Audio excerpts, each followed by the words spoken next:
Welcome to You've Never Seen It, an audio podcast where I, your host, Allison Salamone, am on a journey to never have to hear these 4 words again. Joining me today to discuss this one are 2, dare I say, Harrison Ford superfans. You can find them over on their YouTube channel, The Movie Guys, as well as the website movieguys.net, and competing every now and then over on the Movie Trivia Schmodown. I'm excited to have with me today Paul Preston and Adam Witt. What's going on, gentlemen? Well, hello. Hello. Let me just say something. Released in 1982, God's Blade Runner with Adam, we compete. Wait, she mentioned it like as if we're competing on the movie, movie trivia show, which we've never done. The closest we came, I think, was this recent free for all. If you had lasted another 20 rounds. Yeah, right. But otherwise, we did compete on Settle the Score. I think that's the only time you and I have been seen competed. Matt Nost, great show. I'd totally throw a plug in here for that. I love Settle the Score. That one's so good. So good. That one's so good. But I can't wait to talk about the score for Blade Runner. Ooh, yeah. Oh, gosh. I would like to hear Andy play that on Settle the Score. Andy Merriweather. See which one of you can figure it out first. That's what I'd like to know. Do. But of course, he wouldn't start with that part. He'd start with the do. Well, I am so excited to have you guys with me on this one. When I reached out about it, I was like, "Hey, here's my list." And the first thing I think Paul said to me was like, "You've never seen Blade Runner?" Along with like a couple of other. You should start every show with someone's response when you say that to them. You go, "You've never seen Blade Runner?" Hit the intro music.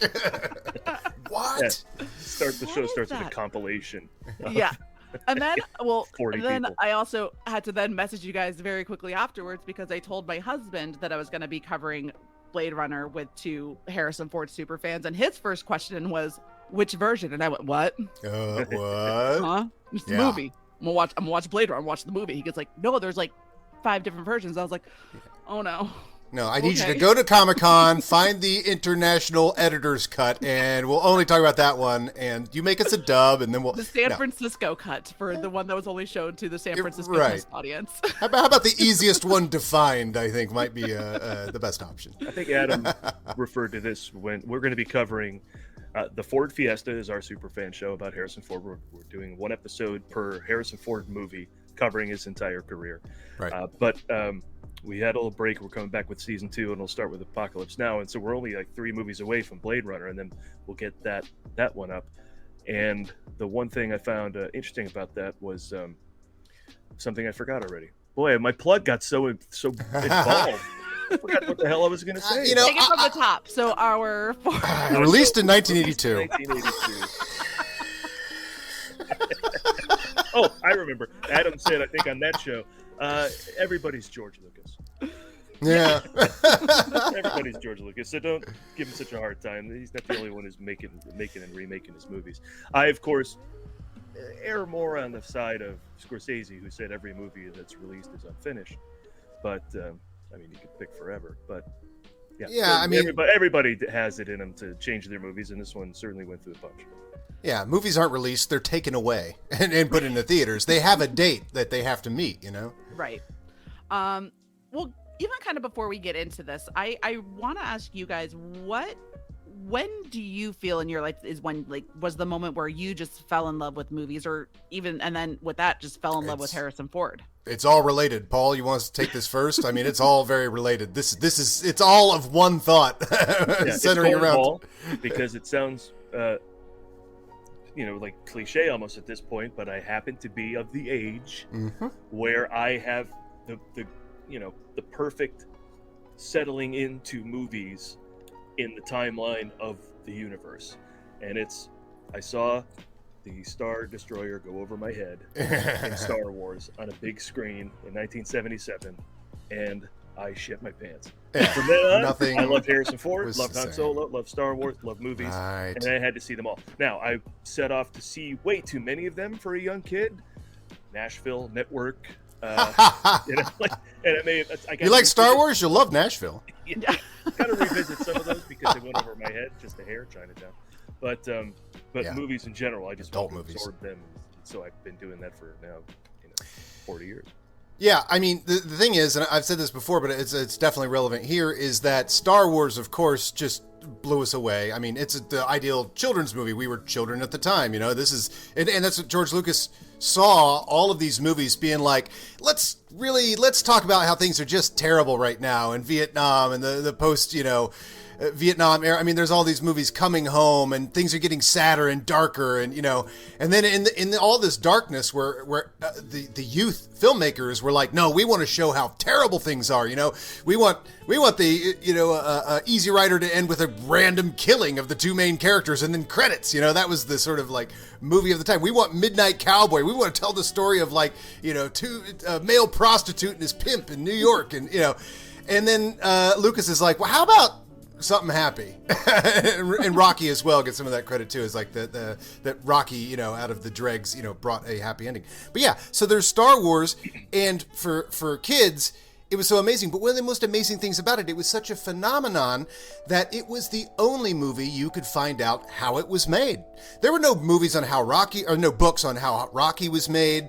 I think there was a book on how Jaws was made. I wouldn't have read that at the time, but very few. But Star Wars, you could find out how the movies was made, so you could get behind like, what is bringing me all this joy? Okay, it's this guy named George Lucas. I mean, again, I'm talking, I'm 5 or 6 years old going, okay, it's directed by George Lucas. I mean, that's insane at the time to actually be able to be let behind the curtain of this thing. And that, as Paul said, of course, I love Harrison Ford. So you started following actors, you started following filmmakers, and so that really got into the process of like, oh, movies are things. They are. You don't just go and watch them and then you move on with your day, which a lot of people did. It was like, no, there's an active endeavor. I can find out everything that went into the making of this movie. So that continued. That's awesome. And so clearly when my list was sent to you guys and you saw that Blade Runner was on there, I now can really understand why we needed to talk about this one. Well, it sounds like the title of your show comes from constant badgering. Oh my God, so much badgering. Right? But it wasn't an issue until I found the community that is the Movie Trivia Schmodown. Right. I say it all the time, but I'm probably a bunch of weird people. Met the right weirdos. Whoa. Right. Thank you for indulging my mania. And it's so funny. It's all of these movies that I'm looking to cover. A bunch of them are movies that my poor husband has been like, oh, now you found a reason to find these movies. I've been asking you to watch with me for the 10 years we've been together as a couple. Like now you're watching Blade Runner. Okay, fine, I'll go watch it with you. So we've been able to bond some more over that. But it feels so good to knock them off too. Yeah, blading your significant other. This is therapy, is what you're saying. Exactly, pretty much. This is our couple's therapy. But for me, I wanted to address that title because I've changed over time to where now, if you haven't seen a movie, I just think I envy you that you have that to look forward to in your life. You have that discovery of blank movie that I had, and I hope it means as much, taken out of time of like it not being the 80s, and seeing, Return of the Jedi for the first time. Hopefully that's as meaningful as it was for me in the theater, just being blown away. But, there's still the discovery moment that you got coming. I envy you. Right. And there's so many, like, because I even look at it now, like the first time I saw Almost Famous, I was in high school, and that's now one of like my top 5 favorite movies of all time. But at the time when watching it, I was watching it because I was friends with a local band, and that was the thing that they went and did, and I was just being cool and going. So like it didn't.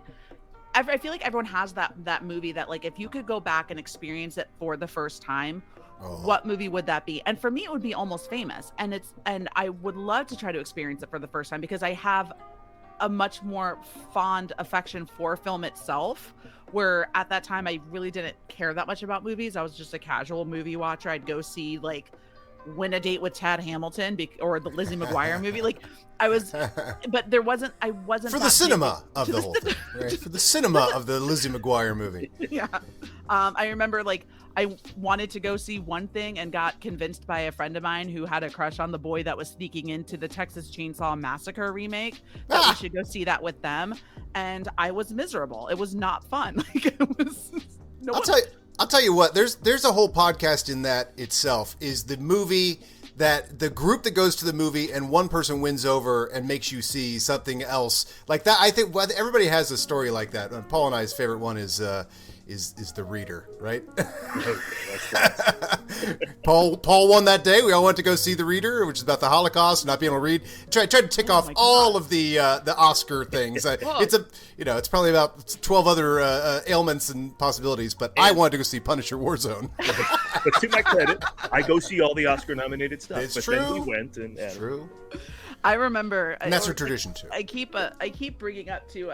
I'm wondering because I have on one of the other films I have on my list. Is Schindler's List. Oh, and yeah. I keep wondering which one of my friends is going to be monstrous enough to have, because I'm a crier. I don't know if you guys have ever heard this about me, but literally everything makes me cry. Yeah. And so I'm holding, which is why I also have movies like Mortal Kombat Annihilation on it, because when I do cover Schindler's List, the next episode cannot be Rosemary's Baby or something. Oh, I know. So don't I know it? I just worked on a video piece that had several clips in it, and it had to involve Schindler's List, and I can't tell you why just yet, but it just, where are you going to put it? What are you going to put it before Star Wars? Are you going to put it before Jurassic Park? No. Exactly. Like, how am I going to build up to this? Like, I'm right. gonna do, like once I know when that episode's coming, I'll just maybe do like a countdown at the end of each episode, and like, and keep in mind, everyone, 19 days until I watch Schindler's List. By the way, I do want to say Schindler's List is one of the harder movies to rewatch. I am maybe one of the only people that don't consider it hard to rewatch. Like the part that we all know is extremely difficult. It grows throughout that movie and is definitely more towards the end. But the character setups and everything at the beginning, I think the first hour of that movie, obviously it's under the dread of the German occupation. And there's a slow ramp up, and they do show you the ramp up of how it ultimately does become concentration camps. It starts with this sort of, everybody just put your name down, and then, everybody just open your apartment so we can take all your stuff, and now everybody just move over here, and everybody just move over here, and then you get to that movie. Right. But the setting up of Oskar Schindler as a character, the setting up of Eamon Goethe, Ralph Fiennes as a character, is just great cinema. So, I mean, don't be too afraid. The first hour is a Steven Spielberg. I mean, it's all a Steven Spielberg movie, but because it's just like his deft hand, right. and the importance of what he's doing is visible at every step. But the swift setup of the characters, the situation, and then how those sort of things now start bouncing off of each other as we head towards the inevitable end of the war and the terrible atrocity of the camps. Don't be too worried. You hate to say it, but an enjoyable movie. In a way, Yeah. Watch it for the drama, rewatch it for the filmmaking. Watch it again. And suddenly I'm gonna have there's even funny stuff in it. Let's say after I knock that one off my list and this little conversation, I'm gonna make sure I let Adam Witt know every single time I go back and rewatch it. Okay. That whatever room you're in, that movie is the adult in the room. Yeah. That is probably one of the best analogies I've just heard about a film. And I love that. Makes sense. Well done. Another, because we had kind of talked about it too before, and I can bring up Schindler's List because I love a good movie score. I love scores. I love soundtracks. Right. You have Steven Spielberg is to John Williams, as I would say, like Hans Zimmer is to Christopher Nolan kind of thing. But even the score with Blade Runner is so good and so recognizable, and I think to me that's not only being good and like setting the tone for what a film should be, but having that recognizable just hit is just I love it. I could listen to scores all day long. And this is a good entry to get back into Blade Runner as well. You've done a very good segue there. Because Vangelis obviously didn't continue his collaboration. Actually, this might be the last movie he did, I think. I mean, Vangelis didn't do a lot of movies. This to show you how prestige this movie was. He's coming off, didn't he get an Oscar for Chariots of Fire? And the only thing people remember from that movie is the score. And so Ridley Scott is going for, obviously, the sci-fi-ness of it, that it's an electronic score. He didn't want to go with an orchestra. He wanted to go... Right. But he's going with the highest price you can pay for a composer that year, for sure.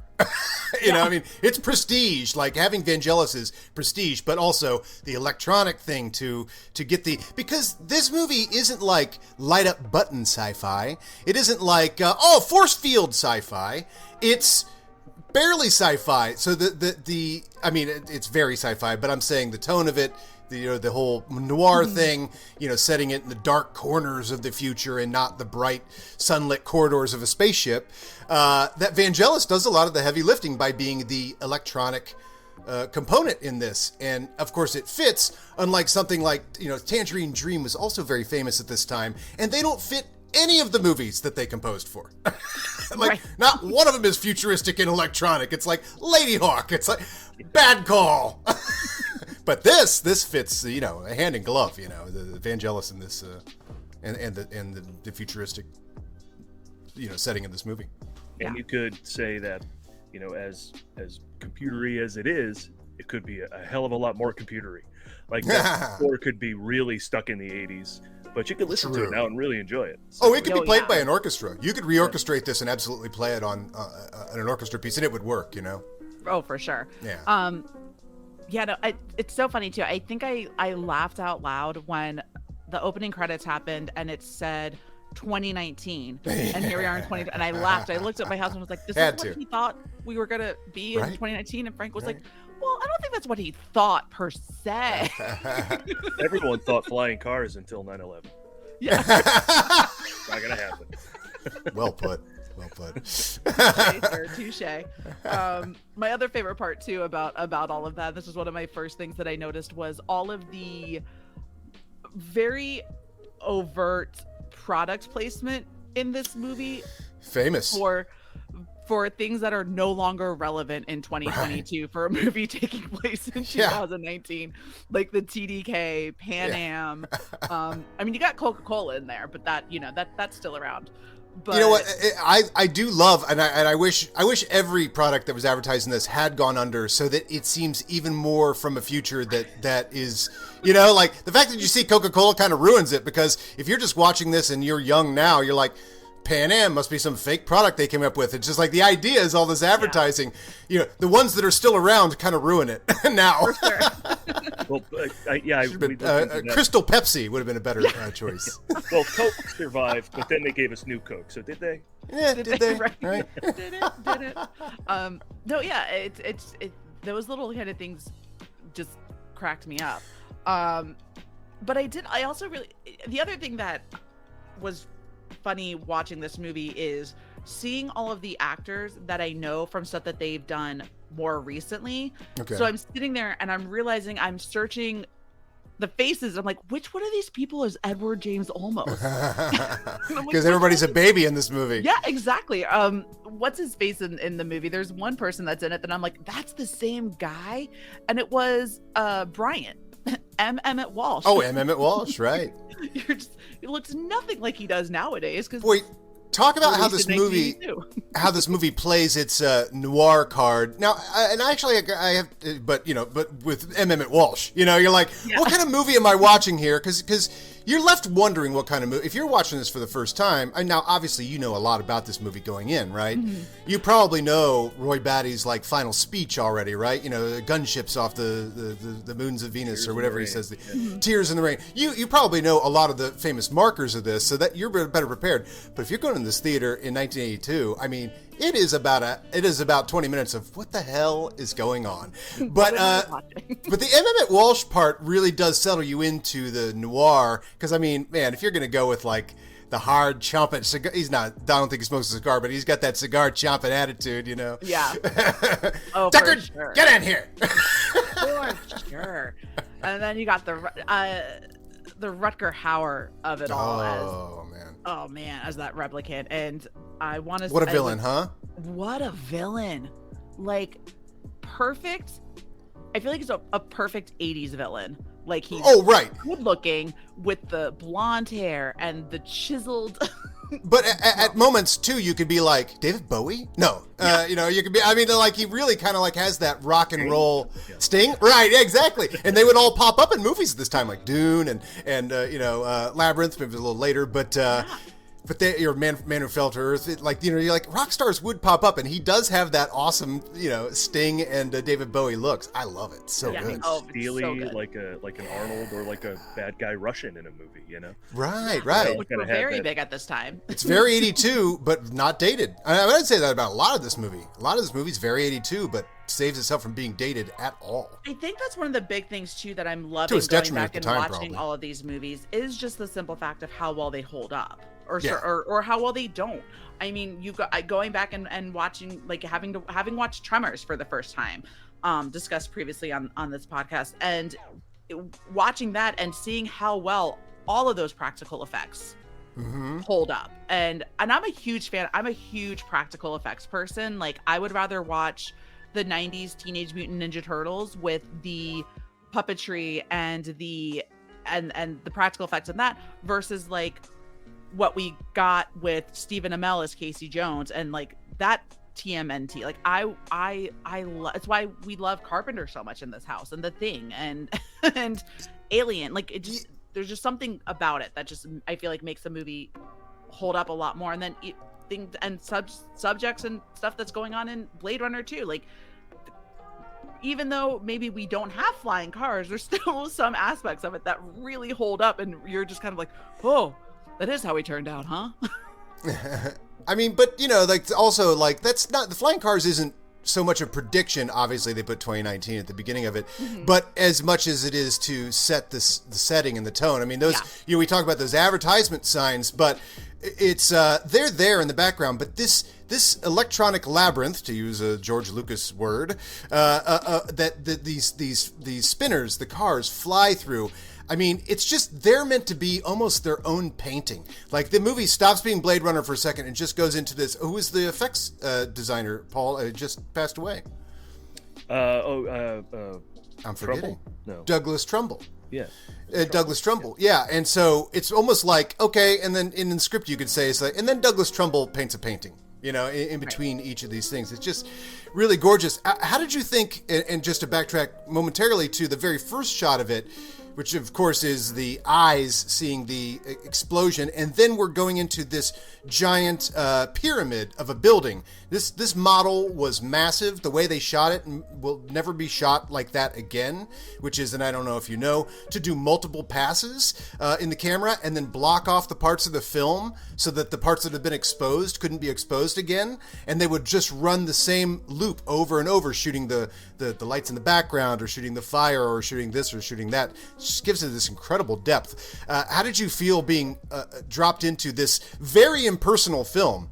I mean, it's a cold movie, It is. No, it's a very cold, and it's very, it's one of those movies too where everything that I had heard prior to watching it has always been kind of divisive. Either you love it, especially you love the final cut of it, or it's, I think a friend of mine called it, how did you like Boring Runner? So it is boring. It's a boring movie. I would tell anybody before they see it, I'm like, look, movies are a lot of things. So this movie isn't necessarily going to thrill you on one of the levels you're prepared for it to. Right. But it's going to thrill you on other levels. It is a boring movie. And it is. I mean, it's not a criticism, frankly. It's just one of the things this movie is. It's also exhilarating, and it's artistic, palette, and what Ridley Scott tries to overreach in a way that we'd love to watch filmmakers overreach and go too far and take too long to make this shot, and demand that all the people's eyes could be dilated so you could shine light into them because there were no digital effects to give people red eyes so easily, things like that. I wonder if that was on purpose. That was one of the things that I one of my little notes that I had for questions to ask you guys was like, is that one of the ways we were supposed to know that they were replicants, is by looking at the eyes, right? Like, the first shot of the owl is that dilated eye. That first shot of the owl in what's his face's office is dilated eye, and then you start seeing that pop up. Yeah, and then my other question was, because I missed it because I turned to go look at something, or my dog was doing something, so I missed it when they ran through the room of birds. You should have plenty of time to go do other stuff during this movie. How dare you? But I missed it when they ran through the room of birds. So that when Rutger Hauer's confronting Harrison Ford on that rooftop, and he just has a white dove in his hand. Oh, yeah. My first question was, where the fuck did that bird come from? Because I don't remember. And then I went back. It came from the symbolism wrangler. But then he lets it go. I'm like, I was like, what is this? Like, what? We just okay. He's just standing on the rooftop in the rain while Harrison Ford is like dangling, looking at him with a bird in his hand. Mm-hmm. Just like, welcome to Blade Runner. like, that's how it should have opened. You'd had so many more audiences that would have felt this film was fantastic if you opened it with that and then went back to it. But no, why does this guy have a room full of talking android doll things? Yeah. By the way, my other favorite thing about all of these AI movies is I love how we as a society keep going towards more smarter technology. And I'm like, did Terminator not teach you anything? Blade Runner, none of it? No, we're just gonna keep getting smarter with our technology. Like we're just gonna keep doing that. Okay, cool. And there's even like silent things that Blade Runner works on you with. Like, did you notice how much it rains? Yes. In LA, like, but it never goes, we've destroyed our climate. It just you can just tell because it's clear. You know? Like you have the smog. Like even I'm like at one point I was thinking, does anything happen during the daytime? And then when he meets Rachel for the first time and he's like, it's too bright, and I'm like, oh, that's daytime. Got it. So we've also now destroyed our climate, which we all know we've been going towards. And yeah, that may be one of the more effective shots of one of the earlier, if not the theatrical and some others versions of the film, is they sort of leave the city and an escape of sorts to rolling green hills that they're flying over, and they sort of revisit, I believe, the eyeball shot, right, where he's looking at the green and the pastures that they're flying over. They're shots from The Shining, if I'm not mistaken, of when they were flying over trees and hills. Yeah, Allison may not know that cut. That's not going to be in the final cut, right? That's definitely only in like the American video cut. Oh, is that the dumb? Is that the dumb? Is that the dumb ending that everyone talks about that I don't know about? Yeah, sudden happy ending. Yeah. Yeah, but I mean, it's interesting to think, that there are places that aren't the gloom and doom of LA. Yeah.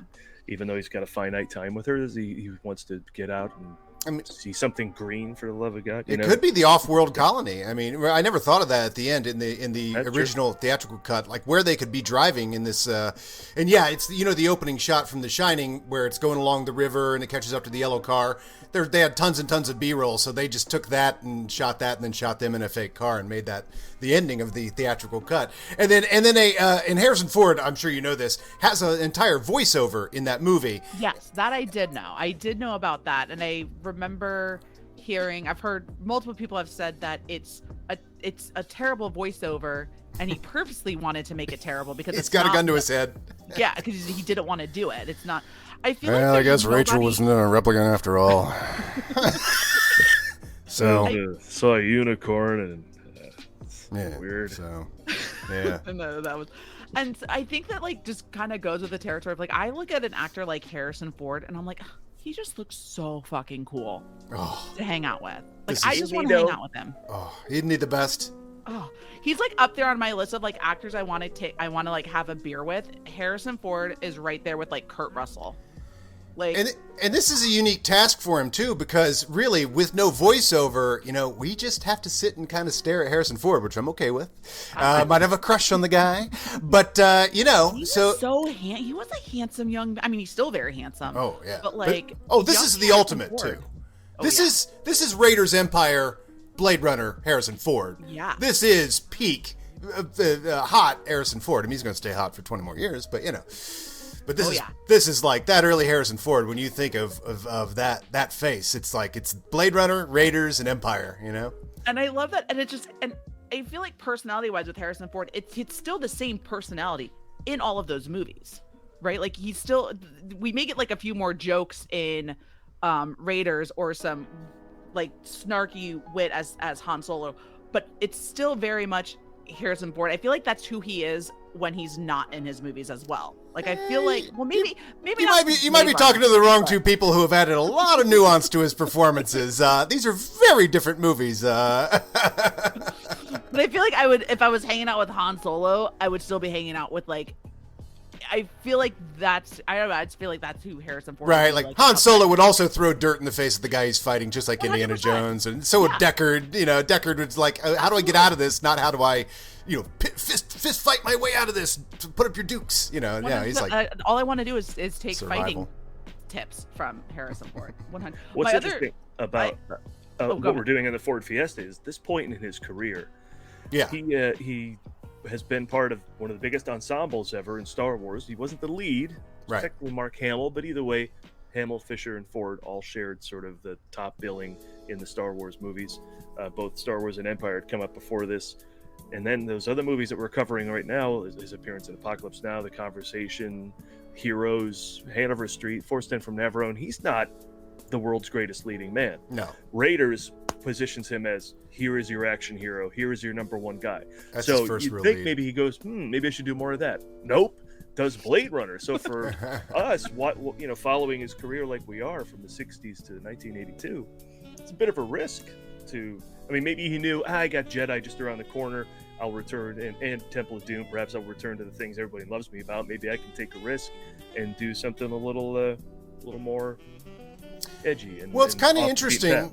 because he had him. I feel like I've heard, maybe I've never heard definitively, but supposedly he had himself frozen at the end of Empire Strikes Back because he wanted out of those movies.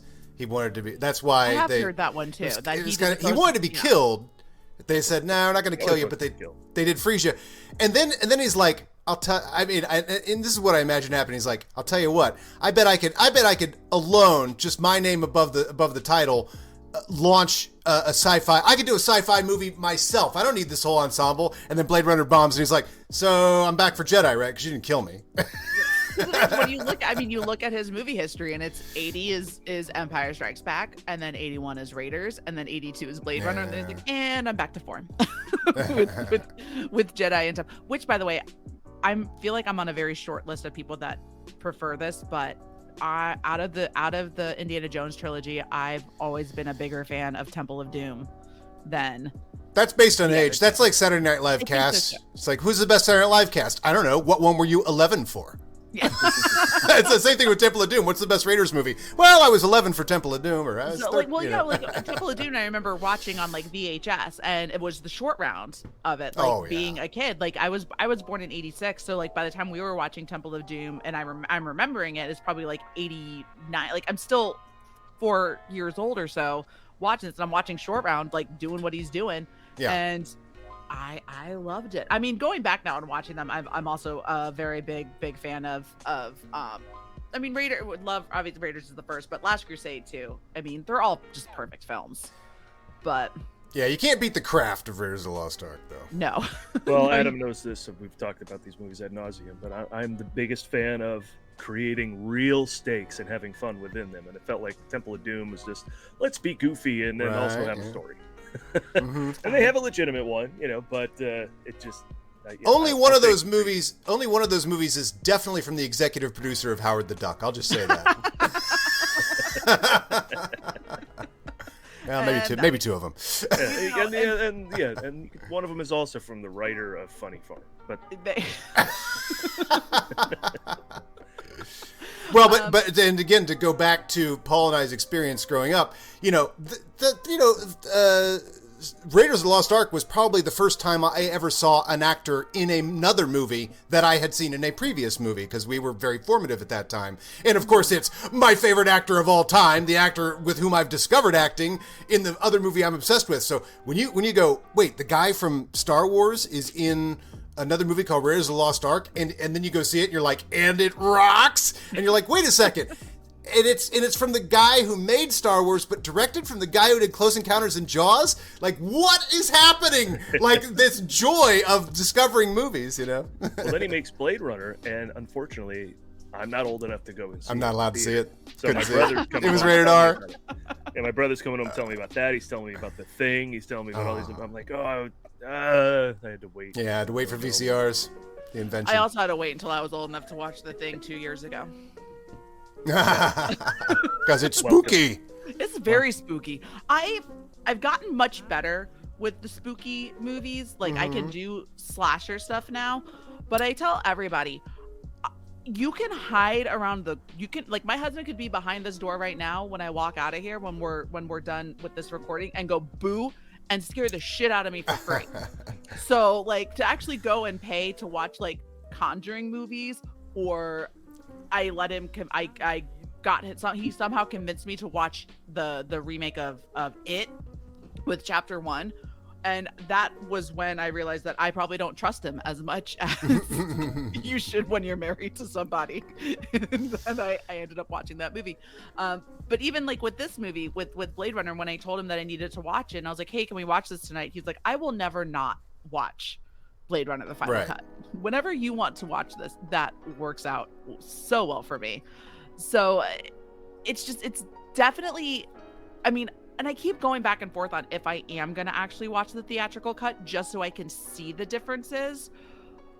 And it's also the completionist in me, because then that means I'm going to have to watch the international cut. I'm going to have to watch the director's cut. Like, I'm going to have to do, if I go down that path, I'm just going to deep dive into all of them. Oh, that's fun to pick it apart, because I think I've only seen the last 3 times the final cut, and yet obviously I was raised, first time I saw it on a VCR, it was that international cut, which I think was the video cut, and then I got to, I think I was working in a movie theater, or certainly around the time I was, that the director's cut came out, and that was the very first time anybody had ever used the words blank cut, as far as I knew. Yeah. So the idea of a director's cut was invented with the director's cut of Blade Runner. And so in a theater, again, long before like DVD extras and things like that, and didn't have a whole lot of books on figuring this stuff out. I don't know how we figured a lot of this stuff out, like rumors in Starlog magazine, I guess. But to actually like go, oh, I can actually literally compare that with the one that I have on videotape. It was kind of again, it's more giving for future film scholars. It's just, it gives and it gives. Yeah, but you've asked us a ton of questions. I need to get to this, over a half hour into this conversation. Yeah, what'd you think of this boring movie? Did you like it? Yeah. It's fine. No, I'm just kidding. Right. Released in 1982. Blade Runner had 7 different versions. No, I did. I actually enjoyed it. And one of the things that has been fun with doing this podcast is being able to go to watch these movies, even though I've heard different things, is I'm getting to make my own opinion. I'm doing my best to not have third party outside influence when I'm doing these viewings of like, I'm going into a lot of these, like Blade Runner. I knew about Blade Runner. I didn't know that there were 18,000 different versions of it, but I knew it was a Harrison Ford movie that took place in the future, and they had light up umbrellas. Like, right. Those are the things that I kind That's of knew perfect about. summary. Yes. But I also know I'm also the type of person where I don't want to just go and watch a sequel if I don't know where the story is. So I still haven't seen 2049 because I don't want to watch something that I have no understanding to. And I mean, I could bombard my husband with a bunch of questions, but I also don't want him to serve me divorce papers while we're watching a movie. So that would be weird grounds. Really weird. Irreconcilable differences. What were they? She asked me a shit ton of questions while watching a movie. She asked me why Vangelis stopped composing in '84. So I really did enjoy it, I'm liking that I'm able to go into these movies and enjoy them for what they are. You sound like you're hedging. You sound like you're hedging. I'm enjoying them for what they are. Like I it's like when you're like, would I put it as, did I enjoy it more than I enjoyed the fun, stupid monster movie that was Tremors? No. But am I more likely to go back and rewatch Tremors versus Blade Runner? Probably going to go back and rewatch Tremors if I had the option. But if I'm in the mood for Blade Runner, I'll put it on. I guess it's a good background movie, I feel like. And I think that's what I got from it. I can see that. Is it's a good... Oh, God. That might be a bigger compliment for me than it is for Paul. Like, I feel like it's a movie where if it's on TV and I'm cleaning the house, I can put it on. Christ almighty. What the fuck? Oh. I don't know if you guys can't see this, but Paul Preston has left the show. So you're saying it's like I treat Batman 66. To be fair, one of our other favorite background movies in this house is Big Trouble in Little China because we love it so much. Mm-hmm. So we like to just kind of throw it on and like let it play and do its thing. Because but when I'm like done like finishing washing the dishes, I can sit back down and not have missed a whole. I think that's kind of the point. Is not I missed a whole lot other than some dialogue between him and a replicant that I now know the point of. So and maybe not miss the bird room again. when they run through it and he just grabs one. But I mean, I did enjoy it. I didn't. Actually, it's a terrible background movie. Sorry, I'm going to turn around my earlier. Because you really like the parts that are the boring Douglas Trumbull shots in this boring movie are like the whole. You can't be outside the room and enjoy those. I'm going to say an unpopular opinion that movies are terrible background. Put on music. Yeah. I mean, not a bad point. Yeah, Lawrence G. Paul. I need to say the name of the guy who was the production designer. Production designer. We talked about that opening shot. He had a lot to do with it. And Sid Mead, who was the art designer. So you'd need to look at their stuff. Well, I mean, look at the Tyrell's office when he goes in there with the giant chairs and all the, the whole setting, the locations of this place. It just visit the off-world colonies. That's just flying overhead while he's getting food, and it's nothing you can experience outside of. While washing your dishes, you do have to sit down and immerse yourself and engross yourself in this one. What if I'm facing the TV while I'm washing my dishes? Oh, okay. You got that kind of set up? Okay. Yeah. So I'm in the same room as the movie's happening. I'm not not doing. You mentioned those locations. I run a movie locations tour business here in LA. Yeah. And there are a bunch of places from Blade Runner, believe it or not, here in Los Angeles, but they're not on the tour because, well, Deckard's house is the Ennis house, which is in Hollywood, but it's kind of behind bushes, and really they shot inside but that whole design of like squares and X's and angles and stuff makes up that whole house. It was also used in The Rocketeer, and I love that movie. some other. It was Timothy Dalton's place in The Rocketeer, and some other movie I'm forgetting. There's one shot of its exterior I think might be superimposed on other shots of the city when he walks up to his house, but that tunnel they cut to like 1,000 times in the movie when that's downtown. That's 2nd Street tunnel, and then the Bradbury building, of course, is Roy Batty's place at the end with the cool staircases and all that. That's in LA. That's downtown, and the Union Station, of course, is the police station, I believe, in the movie. That's downtown. So once I get a downtown version of the movie locations tour going, it'll probably be on bicycles because it's easier to get around down there when you're not in a car.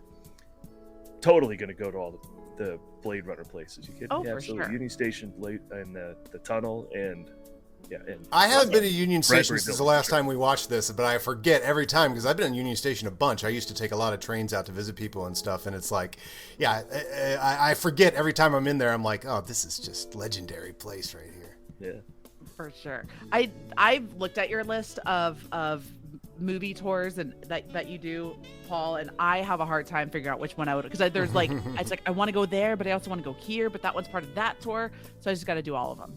Yeah, I mean, I'll put together one, special for anybody who wants to travel all around town. But I know if you go to like the West Side, the East Side, Hollywood, and then deep in the Valley, that could be 5 hours right there. You're right. That's a 3-hour tour. Yeah, right. So, like the Gilligan's one was supposed to be, and then we just break down and get lost. Cool. Let's make a whole new TV show.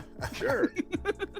By the way, that location is in the South Bay. But anyway, where they take it. But good one. So with Blade Runner, I'll even give you your top 3. But what are some of your top 3 moments from this film? Well, I got to go with Roy Batty's monologue. Yeah, that's it's just having that humanity at the end of his life, to save Deckard, to recount his life, to talk about how extraordinary it was, knowing it's going to end, and then releasing a John Woo dove to signal its finale. It's quite extraordinary. And doing some research for the Ford Fiesta on this, it's documented in many places that Rutger Hauer wrote that scene. Oh wow! Wrote the tears, much of the Tears in the Rain monologue, and Scott approved it. In fact, his autobiography is called All Those Moments. That's Rutger Hauer's monologue. So, because when he started writing Blade Runner and continued on through his autobiography, and then of course Roy Batty died Rutger Hauer died when Roy Batty did, both in 2019. Yeah. Oh really? Oh wow! I didn't know that. Yeah. Oh yeah. I did.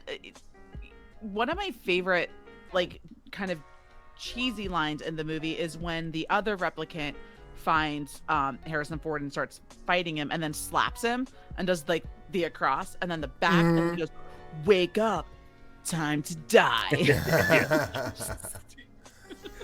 Some great Harrison Ford shouting in this too. Every time he gets hit, "Ah! Ah! Ah!" when he's getting his fingers broken at the end. "Ah! That was great. Oh my gosh, when Rutger Hauer like punches through the wall and like, this is for press, and like just oh my god. And then I think and as he's chasing him, and Harrison Ford is like clearly very scared and everything, to have the ending where when he just pulls him up and he was just like, and then that monologue, it really is so powerful. Yeah. But like Rutger Hauer, it's like he had no intention of killing Harrison Ford through all of this, when you think that's what the intention is, and then he saves him, and then he goes into how, you need to figure, you got to figure your shit out. Like, this is what I had a finite time, and now it's time for me to die, but like, you can change what you're doing. Oh, that's interesting. And I mean, and without that speech at the end, boy, this movie does kind of amount to nothing. If he just goes and kills the bad guy, like any old movie, like a John Woo movie or whatever, you're like, well, okay, that was cool. But because of that monologue, you're like, this was an epic, classic, like very like classic type storytelling, about humanity and all this sort of stuff. And then with that fresh in your head, when you watch it again, and now you see how everything is presented, and now you go back and you rewatch the introduction of Tyrell and all this sort of stuff. This movie is a way better second watch than it is a first watch, because I just feel like you are so immersed that you can't appreciate it because you're constantly trying to get your bearings in a movie about people that are used to living in this very strange place and are just doing their daily thing in this life. So I think it makes a better second watch. But that's one of my favorites. I would also add, from our most recent viewing, the one that really stuck out to me nicely is when he reveals to Rachel, and Paul and I think you and I discussed this, when he reveals to Rachel that she is a replicant. The idea, it's never occurred to me, and it compounds each time I watch it, the point of view of her character never really popped out. I never really sat and thought, oh, how does she view the world? What does she think about stuff? I've focused, there's a lot to focus on in this movie, which is such a slow burn. But when you realize the humanity of someone realizing, oh, this whole life I thought I've lived, like imagine right now, Allison, your dreams of your childhood, your mother, your father, your first car. Remember that song you like so much? Yeah, none of it happened. You're a year old. Mm-hmm. What's that? Yep. What's that, Paul? Watching Tremors, all that. Watching Tremors, all made up. And so when he says that, like, what do you expect her to do? That I think she cries. It's an emotional moment, and then he goes, "I'm just kidding. It's not true," or whatever. He tries to make it up for her. I love that whole scene so much. There's just so much more going on in that scene than the first time I watched it, and was like you were, Allison, like awash and like, what's happening in this movie? Is it ever going to go anywhere? Oh, it did. And then you watch it again. And it plays into that whole line from the opening crawl, where this is more human than human. Right. Now you've given these robots this artificial intelligent memories, which in turn gives them feelings and emotions. And yeah, like you said, like I couldn't imagine having someone tell me, yeah, all of that's fake.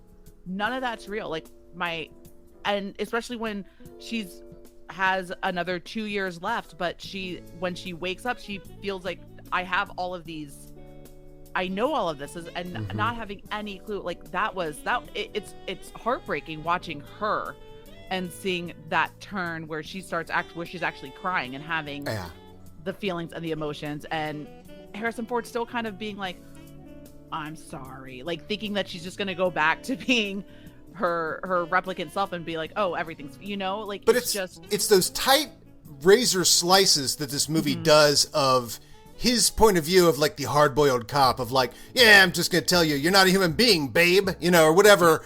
And then he has to turn that around and go, oh, okay, I'm sorry. No, it's not true. It's not true. That's how thinly sliced dramatic moments are in this painting of a movie. It's impersonal like telling movie. A kid Santa Claus doesn't exist, and then being like, just kidding, he's real, it's true, and like having to put up with that. The simplicity of the final cut works. I mean, I'm always for keep it simple. Yeah. And, during the original cut, baddie dies, and he's staring at him, and he just heard, "I watched him die. That day on the roof was dead." And like everything he chimed in was just like, "Shut up! Shut up!" Just a nice, simple moment. Yeah. Everybody knew that was wrong, and so by the final cut, they finally got it right, where we just get the simplicity of his death. And the other moment I want to throw on the list is, once you find out your life is fake or your life is fine, you kill your maker. So the Tyrell scene where he goes back into his office was that has to be that's really cool. Probably gonna be in like my top at least maybe even top 5 of like movie kills. It's pretty gross. It's so gross, but it's like, and again, like now, and even talking about it now, it's almost kind of hitting even harder what he said at the end when he dies, to how he, like, he's going to Tyrell going, "You need to give me more time," and Tyrell's like, "Well, you can't because da da da." So then Rutger Hauer's like, "All right, fine, fuck you, like, let me just." You don't get any of that. Yeah. Then you don't get eyes to see this world with either. After he kills the eye maker, trying to find J.R. Sebastian's address. I think that's why he kills the eye maker, is what he's looking for. But the whole thing about if you could see the things I've seen with your eyes, ha ha ha. But then the fact that his death of Tyrell is taking out your eyes. I mean, it's like really like classic literature style symbolic death, striking the eyes out. Basically it's in a movie could be adapted from the I think therefore I am. Do you? Like, what is perception? Like, it's really gets heady philosophical, but again, after you've watched it a few times, the first time through, you're just like, what's going on here? But that sort of heady philosophical stuff of like taking his eyes out as a symbol of like, well, then you don't get no eyes. How about now live your life, Tyrell? But of course he kills him entirely. I also love Tyrell's super thick glasses. I mean, that's when you go back and watch the whole thing from the beginning. The way all the light in Tyrell's place is natural, no fake light. Yeah. Sunlight, like there's all this in this, how you perceive things from only sunlight, no artificial light to perceive the world. Like all that stuff starts to really like compound each time you watch it too. Yeah, Tyrell's thick glasses, only sunlight, all this sort of stuff. Then the fact that you see the Rachel's eyes and glowing like the owl's eyes, and yeah, it's something. And the eye maker, James Hong, finally getting his due and getting his star on the Hollywood Walk of Fame. Ooh, he did, because he is so good in Everything Everywhere All at Once. Big Trouble in Little China, Lopan. Oh, he's David Lopan. Love James Hong. So he's like 91, still doing it. He's so good in Everything Everywhere. What a legend. Oh my God, he was so good in that. Yeah. But yeah, I that was going to be my next one too, was when he goes and takes out Tyrell. That's a scene that's been sitting and lives rent free. Oh, that shot in the elevator. That shot in the elevator is maybe my favorite shot of characters in this movie. Obviously, the landscapes are wonderful, but that shot of him and J.R. Sebastian, the way that shot in that elevator, and then he's, he goes up, but they do the chess move thing or whatever, and that's what gets him up there. Oh gosh, it's in chess, this sort of very non-digital. Here we are in the future, ladies and gentlemen, flying cars, playing chess. Yeah. So it's just, that's this movie through and through. All right, I'm gonna pull an Adam here too. I'm gonna take it back. It's not a background movie to have. There you go. You're right. You're right. It's not. See, really easily swayed. This is why I can't go in with too high of expectations on everything, or too low. I consider that a huge victory, because this. Discussing this movie is to be discussed. It's not to be watched in a vacuum. It's to be talked about with friends. Like when I saw the director's cut, I'd seen the movie and I was like a little disappointed, because I'm like, oh, this is the one I was excited for after Raiders and Empire Strikes Back, and and then and of course we were watching the home video cut. But when I saw the director's cut with my friend, my God, we walked for an hour just talking about everything, all the symbolism, like all the stuff I just mentioned there. That came to me like on my third viewing, which was the director's cut in a theater, sitting you back down, darken the lights and putting you in there. No fast forwarding, no going to the bathroom. And so like all of these things. No dog. No dog taking your attention away from the dove scene, from the very clear James, where James Woo got his affinity for doves from. That's what I'm gonna go with. That's his origin story, is what I'm thinking. Was that scene right there. And I do have to say, to pile on something else about the director's cut, we were talking about the eyes. That was in the original video cut, but not in the director's cut. They went with an off-screen death on that. And interestingly, on the final cut, because I would have assumed Ridley, because I thought the final cut was authorized by Ridley. I found out recently it was not. They might be from his original notes or original cut that he turned in, but he did not supervise that final cut. He was as surprised to see it in theaters as we were. And so I was surprised that he brought the eye thing back in, because I thought, oh, that's an exploitative video thing that they put out there, shock the kids, and make sure the guys who are here for a little shooting and rooting and tooting got their money's worth, But it's not. Now we've talked about it. It's the symbolic thing, Yeah. The other thing that is huge here, and this is why you should watch one of the earlier cuts, that's fascinating, is the voiceover's a big thing. The eyeballs, this killing him that way is a small thing. The other huge thing, and it's a what the F moment when you see the director's cut, is when he sits down at the piano and he plays that note and sees a unicorn, like an image of a unicorn. Just suddenly there's footage of a unicorn, like, what is happening? And he's playing that note, and he's having memories. Again, you got to go watch the movie a fourth time to figure this out, but it's after he talked to Rachel about memories, and now he has a memory of a unicorn in a forest, two things that cannot possibly exist in 2019 Los Angeles that they've set up so far. So it makes you go, huh? And that's a memory of his? And then at the very end, he sees the little unicorn left by James Olmos, Gaff, and that ties it in, that makes him say, and this is the sort of thing you have to take an hour after the director's cut to discuss with your friend and go, oh, so he's saying that Deckard's a replicant. Like, we had to figure that out after he left the theater, that Deckard is a replicant, that's what that meant. That's how obtuse that is. Anyway, so those are things that are not in the original theatrical cut as well. The illusion, the idea that he might be a replicant is definitely not in that movie. Rachel's the only replicant, and that's he falls in love with, Have you seen 2049? I have not. Okay, good. I have not now yet. You can go and check that out. Yes, that was kind of I mean, of course I've been wanting to see 2049 because of the Ryan Gosling of it all. Sure. Come on. But that's what So initially drew me to the idea of it, but was always, for whatever reason, I had it in my head that Blade Runner was like a 4-hour movie. For whatever reason. I don't know why. That might be why. But I had it in my head that Blade Runner not a bad thing, but yeah. It was like this It's 3.5 hour movie that that's luckily every movie that I've done so far has been a manageable quick watch. Yeah. I'm about to do we'll be doing an episode coming up with William Bibiani on Citizen Kane. Oh, nice. And that's gonna be, I've never seen it. I feel like I should see it considering, it's been #1 on the AFI. You're gonna love it. It doesn't play like an old movie at all. You'll be shocked. You'll be shocked. And you probably heard how it's like film school, because he created all these amazing things that are used today, from mise en scène to, editing to show passage of time to he created tons of things that we take for granted today in the world of filmmaking. But aside from all that, characters, story, entertaining as hell. Great movie. Might as well be just a classic, a classic of the time. Mr. Smith Goes to Washington, a totally enjoyable thing, except with just everything he's doing. Yeah. You're like, no movies looked like this at the time. And you'll know from other movies from the 50s too, were very plainly shot, very much made in the editing for efficiency and to keep the cost down.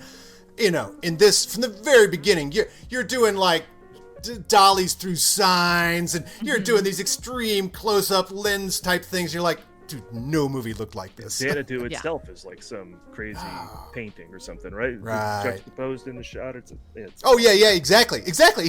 He's doing everything that you would do to make a Star Wars, but to tell this story, like all the effects and stuff that are in it, just like, it's just unlike anything you've ever seen. But unlike this movie, it isn't a meditation on being. It's a rip and yarn. It's like, hey, here's this guy that did this, Yeah. And so it's like with thank God I already did Godfather Part 2 many, like a couple of years ago. Because it's, again, for like these movies where like I have to literally plan out half my day. Yeah. Because it's going to take half my day. So I've been really lucky that everything has been 2 hours or less at this point, or like maybe just at 2 hours. But, we'll see. We'll see how this. And now, back me up on this, Adam. Before that we got on here to tape, we were talking about Avatar, because Allison has not seen it. Okay. Now, the sequel comes out in December. They're re-releasing Avatar in theaters in September. that's when you go and see it. Oh, yeah. Okay. And in 3D. Go find it in 3D. It is IMAX. meant to be watched in 3D. It's glorious 3D. It's gorgeous. Gorgeous 3D. So, yeah, wait for the theater. Oh, my God. And you are meant to be blown away by... Look, I don't have to tell you that James Cameron is a bit of a fidgeter for the quality of his movies. He's he kind of gets in there and tools around. There's kind of nothing that he hasn't finessed to perfection. So the sound, the score, the 3D of it, it's meant to be watched in a theater. James Cameron fan over here. You're talking to the girl who went to go see Titanic at least 6 times. I'm pretty sure it is the movie that is the one movie that I have seen the most in theaters. I was also 12 or 13, so Leonardo Dicaprio was that was my big perfect first awakening kind of moment. If we're gonna, I think everyone has one. Right. Leo and Titanic right up That's there. like with 20 me. hours. That's like more than a day.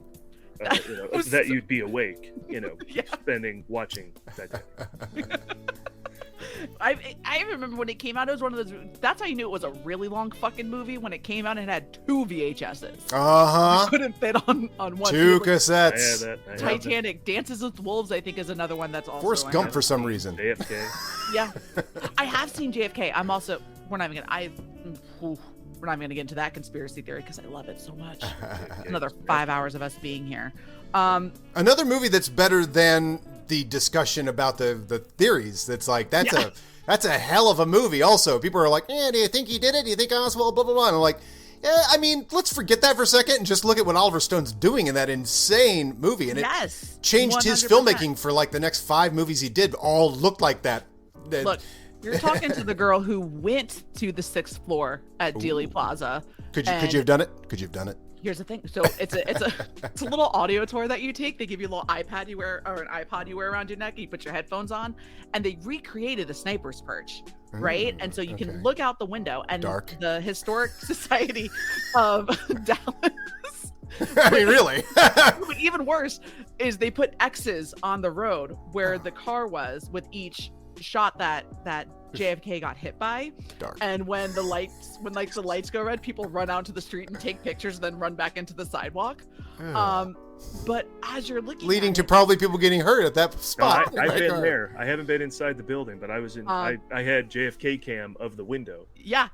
So like when you're in the window and then they play that they have the tape. It's not the actual Magruder tape, but so they haven't turned it into the Texas iPad depository or anything. They've kept it the same. They've kept it the same. But you're looking at it, and I'm standing there and I'm looking at the sniper's perch and I'm looking out the window and I'm going back and forth and I go, there's no fucking way. And apparently I said it loud enough that my husband, who was on the same audio tour as I was with the same headphones on, looked at me and went, shh.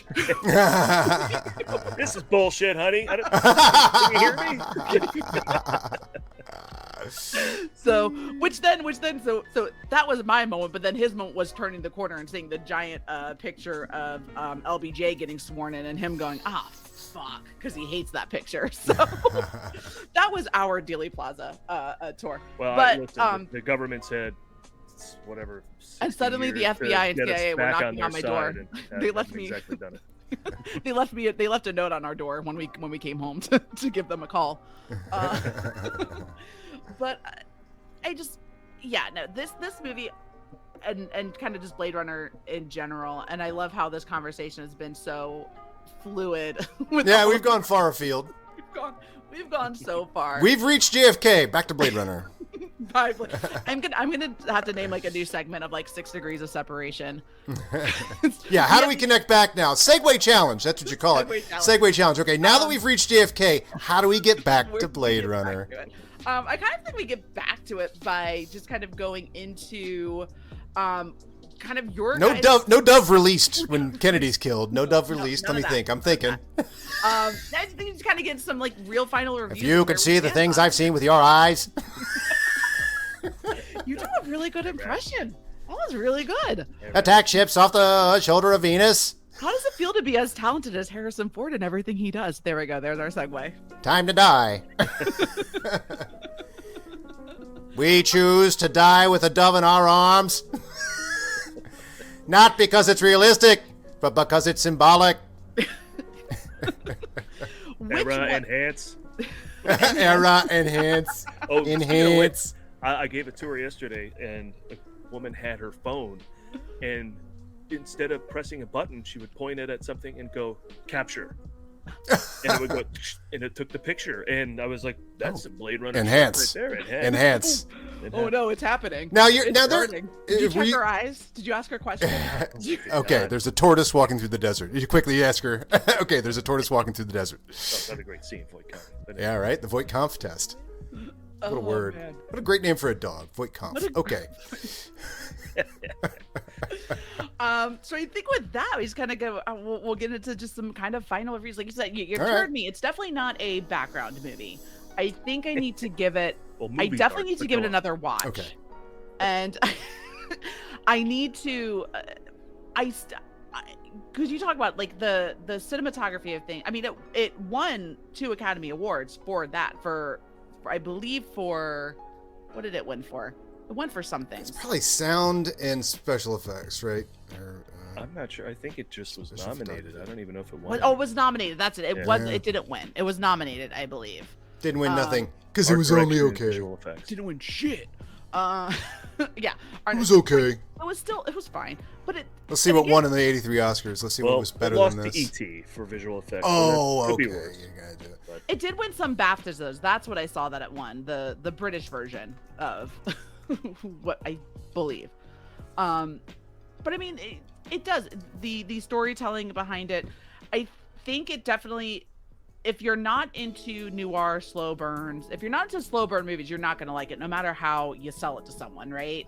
Like, if you're not into like the whole detective noir, you're not gonna like it. What I do love about it is when it has the action sequences that it does have, they are very good. It's you see how powerful these replicants are, Yeah. right?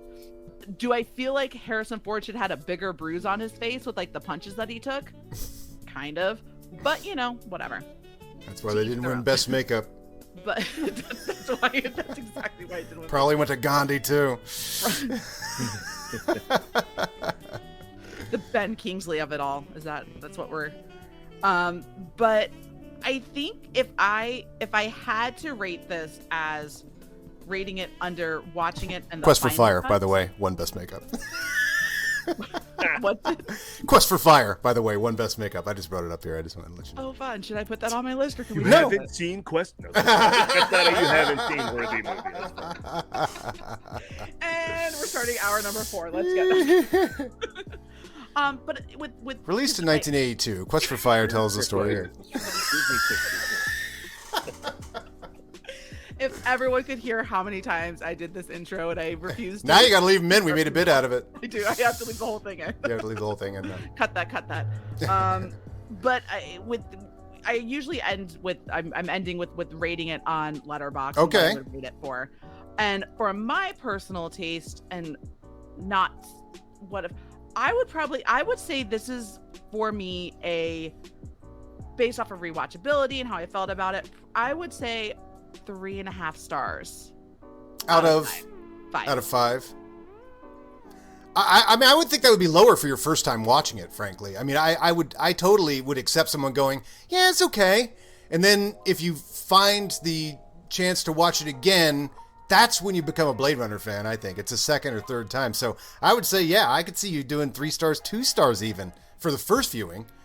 And then the next time go, all right, revise it. I bet you add a star and a half, or half a star each time you watch it. But Well, You guys will be the first to know. today's films, even from by the time you started watching, let's say late 90s, have become so kinetic. Like anything that takes its time like this in a sci-fi drawl is so different, like Yeah. you used to like Marvel punching it all out, or Michael Bay getting it done, or so it's an acquired taste.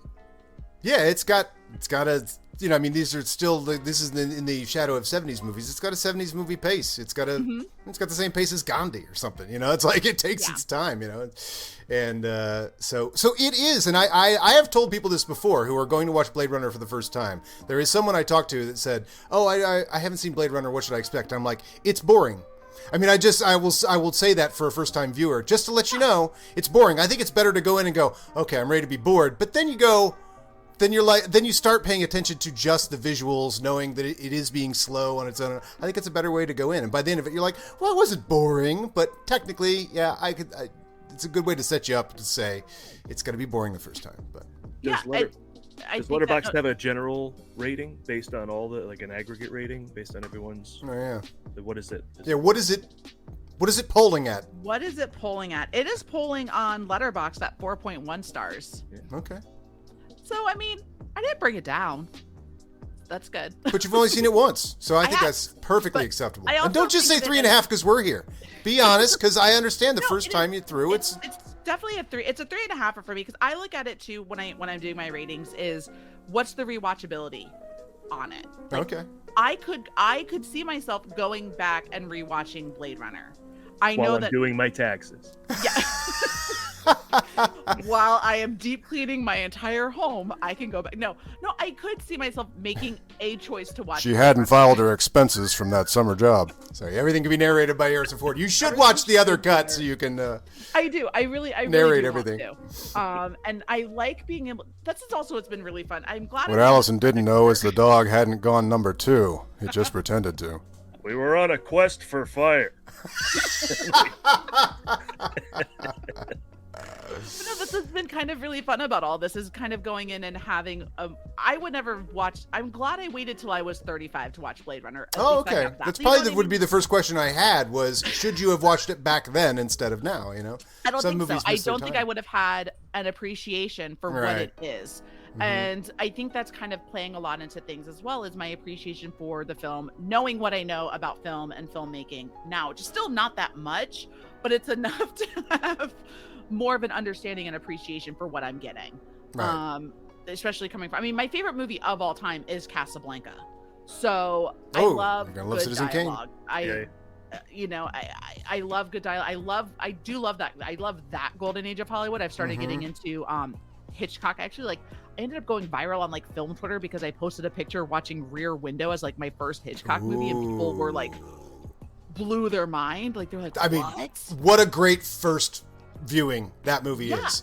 Watch that movie for the first time is one of the better first viewings you can do of any movie. Right. It does not get better the second time, maybe, because it's so good the first time. And it lays out its style and what it's doing. Man, what a great cinematic hand holder Alfred Hitchcock was, right? For sure.